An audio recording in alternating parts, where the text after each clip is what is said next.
அனைவருக்கும் வணக்கம். Astro mind therapy அன்புள்ளங்கள் அனைவரையும் இந்த புதிய வீடியோவில் சந்திப்பதில் பெரும் மகிழ்ச்சி அடைகிறேன். அஸ்ட்ரோ மைண்ட் தெரபி சார்பாக மாத அறிவுறுத்தல்கள்ங்கிற வீடியோ ஒவ்வொரு மாதமும் 12 ராசிகளுக்கும் போட்டு வரேன்.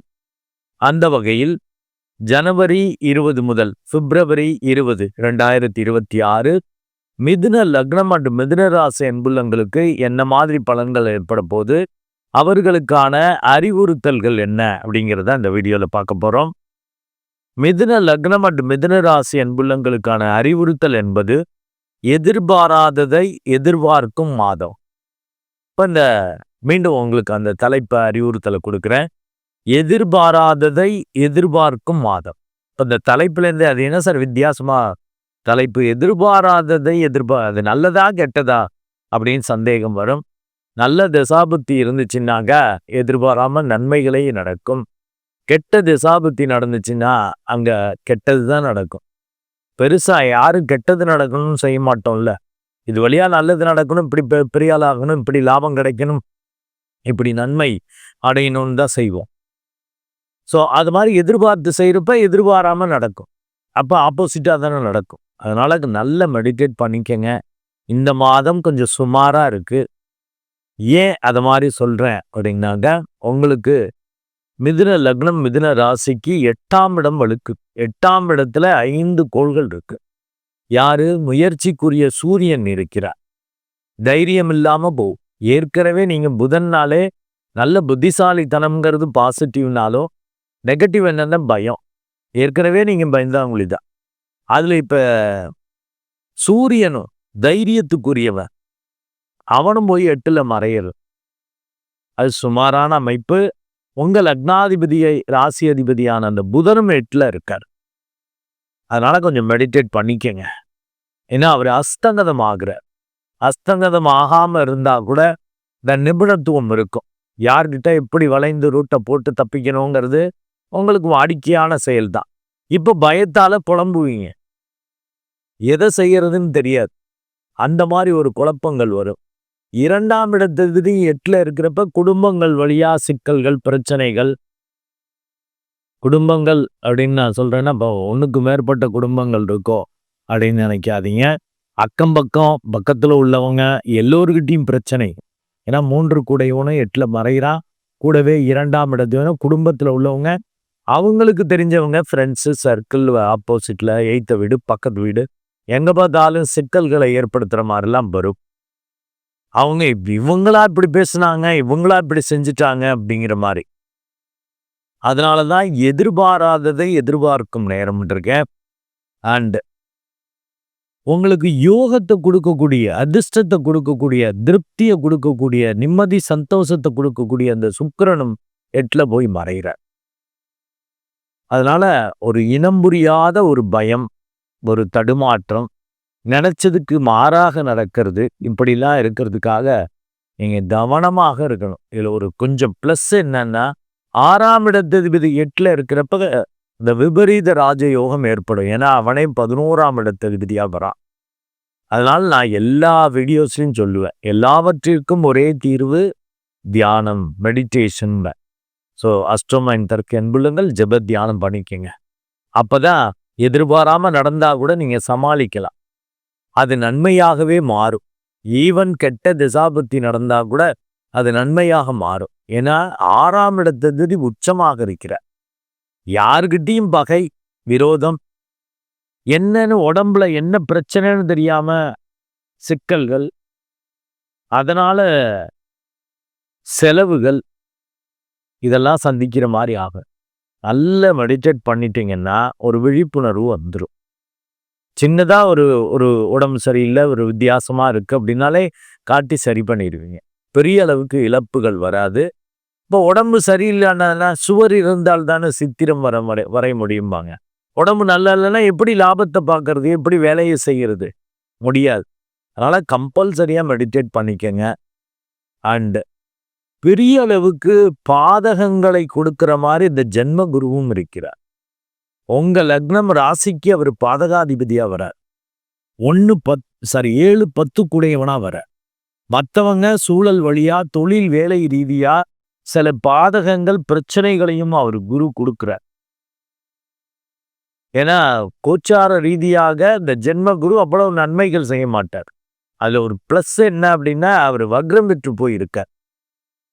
இது பெரிய பாதகம், பிரச்சனை, இதன் வழியா ரொம்ப சிக்கலாக போகுதுன்னு பயப்படுவீங்க. அது மாதிரி இல்லாம நல்லபடியா வந்துரும்.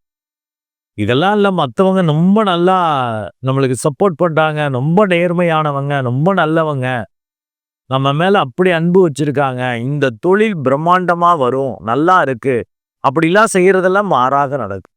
நம்பிக்கை வச்சவங்க மாறாக போறது, தொழில் ரொம்ப நல்லா வரும்னு நினைச்சது சொதப்பலா வர்றது. அதனால தான் நான் அந்த தலைப்பை எப்படி கொடுத்துருக்கேன், எதிர்பாராததை எதிர்பார்க்கும் நேரம். இப்ப நான்கிற தன்மையில நான் தான், இந்த ஆணவம் அகங்காரம் தான் அத்தனை பிரச்சனைக்கும் காரணம். அதற்கு அடுத்ததுதான் ஆசை. நான்கிற தன்மை அதிகமா போனாதான் ஆசை வரும். ஆசையே துன்பத்திற்கு காரணம்னு சொன்னது ஞாபகம் வச்சுக்கணும். புத்தர் சொன்னது அதை ஃபீல் பண்ணிக்கணும். பெருசா வேண்டாம், எல்லாம் கடவுள் கொடுத்தது வாங்கிக்குவோம், அமைதியா இருப்போம், நிதானமா செய்வோம், எதுக்கும் பயப்பட வேண்டாம். நம்ம ஒழுங்கா இருக்கோம்ல, கரெக்டா இருக்கோம்ல, சரியா பேசுறோம்ல, சரியா முயற்சிக்கிறோம்ல, யாருக்கிட்டையும் பிரச்சனை இல்லைல்ல, அப்படிங்கிற ஒரு ஃபீலோட பண்ணீங்கன்னா தப்பிச்சுக்கலாம். 3ல உள்ள கேது, நீங்க ஏதோ ஒரு ஆன்ம சாதனை பண்றப்பதான் அப்படி ஒரு தைரியம் வரும். ஏன்னா என்னதான் நடந்தாலும் அவர் இருக்கார், பார்த்துக்குவோம் அப்படின்னு சொல்லிட்டு ஆனந்தமா ஜாலியா இருப்பீங்க. சரண்டர் ஆனாதான் ஜாலியா இருக்க முடியும். அந்த 9ல உள்ள ராகுவும் அந்த ஆன்ம வித்தை வழியா, அந்த ஆன்மீக ரீதியாக நீங்க செய்யக்கூடிய தியானம் வழியாக மிராக்கிள்ஸை பெரிய அளவுக்கு புகழை ஏற்படுத்துற மாதிரி பண்ணுவார். அண்ட் 10ல உள்ள சனி பகவானும் நல்ல பங்குதாரர்கள், நல்ல வேலைக்காரர்களை கொடுத்து, நீங்க சொதப்பிக்கிட்டு பயந்துக்கிட்டு குழம்பிக்கிட்டு என்னடா செய்யறதுன்னு இருந்தாலும் அவரு கீழே வேலை பார்க்கிறவர், ஸ்கில்டு பர்சன், அவர்கள் வழியா பெரிய அளவுக்கு அதிர்ஷ்டங்கள், நன்மைகள், லாபத்தை அனுபவிக்கிற மாதிரி அவருக்கு பங்கு எடுத்துக்கிட்டு நம்மள்கிட்ட நீங்க எதிரே பார்த்துருக்க மாட்டீங்க. அதுதான் எதிர்பாராததை எதிர்பார்க்கும் நாதன்ட்ட.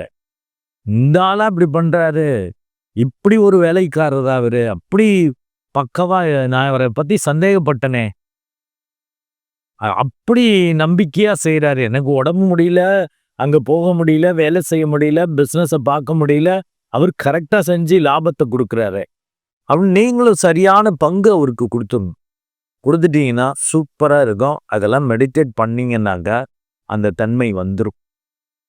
மெடிடேட் பண்ணலன்னாதான் 1008 ஆராய்ச்சி பண்ணி நல்ல முயற்சிகளை, நல்ல வாய்ப்புகளை மிஸ் பண்ணுவீங்க.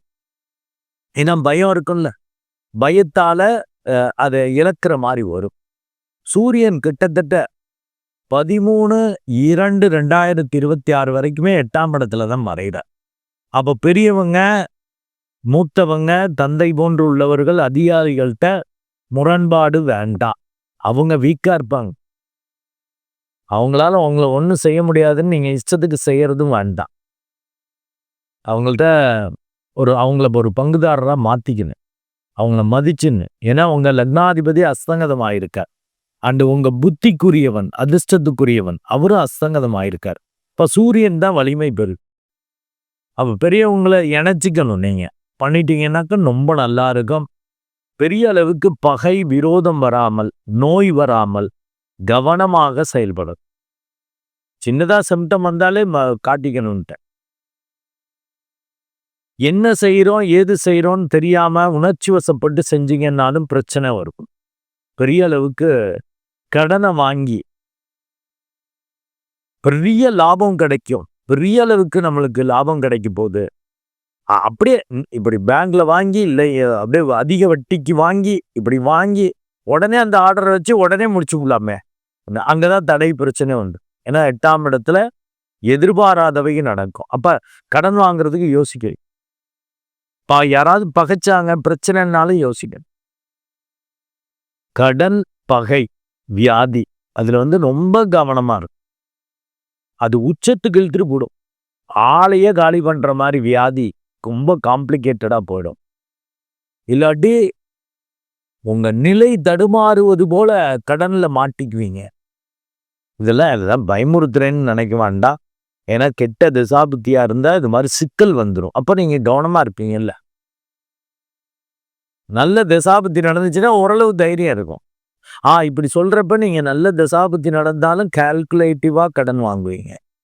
குடுக்குறான்ட்டு ஓவரா வாங்குறது, இல்ல அகலக்கால் வைக்கிறது, இதெல்லாம் செய்யாம நிதானமாக செஞ்சீங்கன்னா தான் நல்லது. அதனால தான் இந்த தலைப்பே எதிர்பாராததை எதிர்பார்த்த மாதம்னு இருக்கேன். நல்லா மெடிடேட் பண்ணிக்கங்க. உங்களுக்கு உங்க வித்தை திறமையெல்லாம் எதிர்பாராம நல்லதை கொடுக்கும். மெடிடேட் பண்ணல அப்படின்னா ரொம்ப நல்லா இருக்கும்னு நினைச்சு சொதப்போம். நல்ல அதிர்ஷ்டமா வரும், திருப்தி வரும்னு நினைப்பீங்க. அது சிக்கலாக மாறும். அண்ட் சனி பகவானும் 10ஆம் இடத்தில் இருக்கிறது நல்லது. கூட்டாளிகளோட, இந்த பார்ட்னரோட, நான் சொன்னேன்ல கீழே இருக்க வேலை பார்க்குறவங்க, வேலைக்காரர்கள், கூட்டாளிகள், அவங்கெல்லாம் அவங்களுடைய பெரிய அளவுக்கு நன்மை சப்போர்ட் கிடைக்கும்.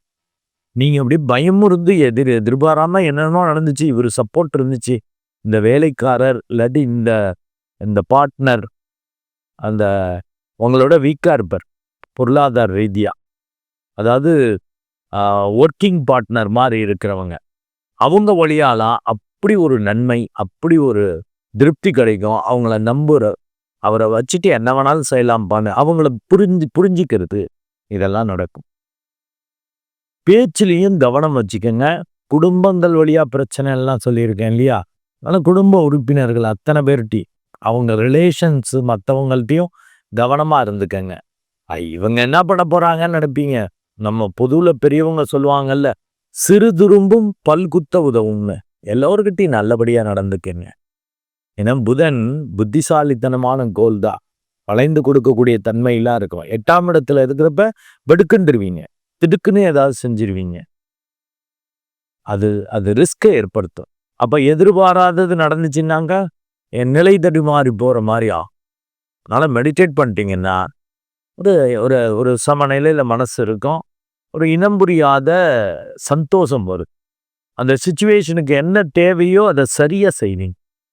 நன்றி அன்புள்ளங்களே. மீண்டும் ஒரு நல்ல வீடியோட உங்களை சந்திக்கிறேன். அதுவரை உங்களிடமிருந்து வணக்கம் கூறி விடைபெறுவது உங்கள் அன்பு டாக்டர் குழந்தை ஆர் கணேசன். நன்றி, வணக்கம்.